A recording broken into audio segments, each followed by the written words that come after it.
Welcome. My name is Helen Slade. I'm the Executive Director of Territory in Chicago, Illinois. And I'm Rashmi, Ramaswamy, the Program Director. And you see behind us, or over there, all 160 of our young Chicago Public School high school students who are here, even though you can't see them. So Territory is a nonprofit, and we're focused on youth empowerment, community engagement, and social enterprise. What's unique about us is that we put the young people in charge. We give them ownership all the way through the entire project.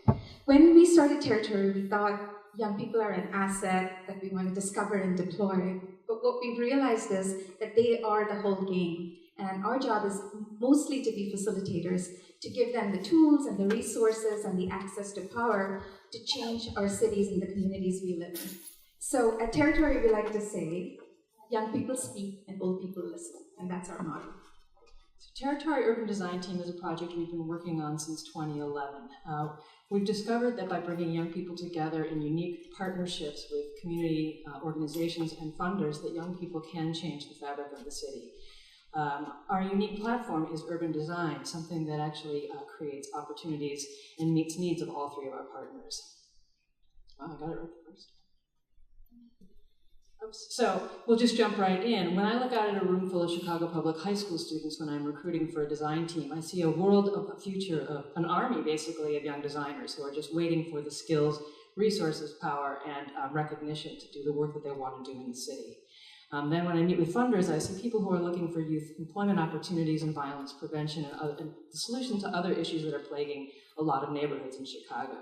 And finally, if I could go back, I would show you that there also are community organizations at the table, people who have specific, civic resources that they can share, including their own neighborhood empty spaces. So what we're going to show you now is the sort of example of one of the projects. This one is called Diversity on Argyle. It's one of the 9 design teams we've had in place since 2012. Diversity on Argyle represents just one cohort of young people. It was 14 young people, 16 to 19 years old, many of whom were in the Chicago public school system or had just recently graduated. They went through a design process that you can see here, which includes the survey, assess, stake, envision, transform, and own. Much like that first slide, we want to start with engaging the community, followed by empowering the young people, and finally, the sense of social enterprise or ownership over the neighborhood that they're a part of. So you wonder why people come to the table with young people. I mean, everyone finally has been able to say young people are the future, and the future, we want to know that the future is going to be amazing. So young people bring in the center their energy, ideas, vision, and their witness of what's going on in Chicago. Our funders, in this case with this project, GreenCorps, which is a national organization with a local arm, and Alternatives, which is a local social service agency for youth employment purposes, and then 2 local partners who wanted to get some way of addressing an issue which was a retail street, primarily an Asian retail street on the north side of Chicago called Argyle. They wanted to find ways to bring more people to Argyle during a construction period, and they said, why not ask the young people to enliven our street? So I'll take you through the design process if I can. I don't know if I can go back, but the first slide, if possible, shows one of our young people in the first stages of the project getting to know the community. After that, they assess the community's needs, which ends up with, we are Argyle, we need respect. They go out and start to show who Argyle is, not just themselves, but also the Asian business owners on Argyle. Third, they throw that challenge back to the community when they place their stake, in this case saying, can we all be colorblind to skin? Is it even possible? Finally, they start to prototype, and in this case come up with great ideas, such as the red carpet down Argyle, which makes everyone feel glamorous and included. And the background of that previous slide was the station, the CTA station that they decided they wanted to use as their site. It was an abandoned space right underneath the CTA. Thank you. No!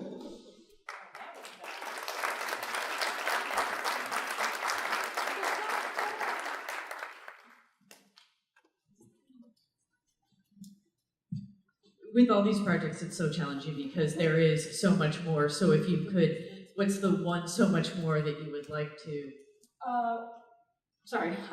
We have We have been serving over 160 young people all over the city, and our hope is that this project, which is possible in a couple neighborhoods on the north side, might be expandable to communities across the city, and we've seen how effective it can be as an opportunity for the young people in Chicago.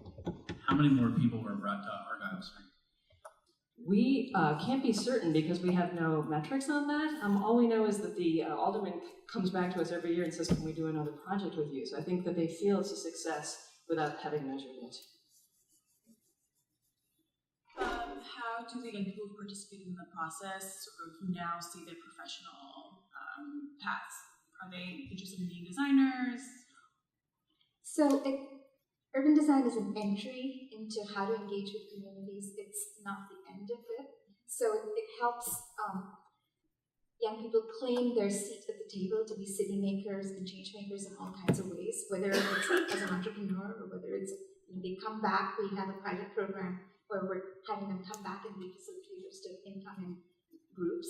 So as educators, as entrepreneurs, as designers, as music producers, the song was made by them. So it just gives them a design process that then they can employ in whatever field that they want to as they move forward. And it's a way of thinking. How were students selected for the program, and then were any of the students from local neighborhoods that you worked with? We recruit from local high schools. Usually the project starts with the community organization coming to us with a problem, and then we'll recruit locally from the high schools in that neighborhood. The young people are paid, so they're treated as essentially apprentices in the design process. Typically about half the students on any project are from the neighborhood we're working in. Do the young people stay throughout the project, or what's your retention rate? Our projects go from about 1 week to 14 weeks, and young people are typically there all the way through the project. In fact, compared to typical projects, we have a higher retention rate than most. And we have them come back as well. Yeah, either as participants or as facilitators. I know it's hard to measure how many people are on the street or using the place, but that seems to me that they're coming back as facilitators. That seems like a metric of success that you can start to wrap your mind around. What else do you see as impact, and what would indicate that this is a very successful project? We see them taking ownership. I mean, in the end, in response to their surveys, they definitely respond with a sense of feeling more of a sense of ownership and engagement in the communities we're involved with. We have them on our board. We now have young people on our board as well, and they're giving us the reflection over time that they feel that they stayed engaged with their neighborhoods and empowered by the process.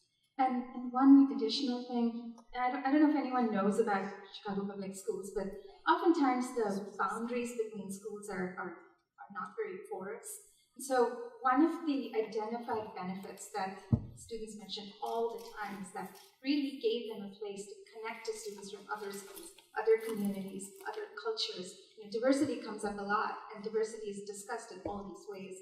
So how do we measure that impact? We don't know how to put a metric to that. But in the sort of exit interview, like probably 70% of the students identify that as something that they gained from the curriculum. Say more about the intergenerational aspects of this work, including possibly seniors. Well, the first slide you saw was actually young people working with a senior organization. So in that case on Argyle, the thing that they felt united the African American and Asian community was respect for their elders. Thank you.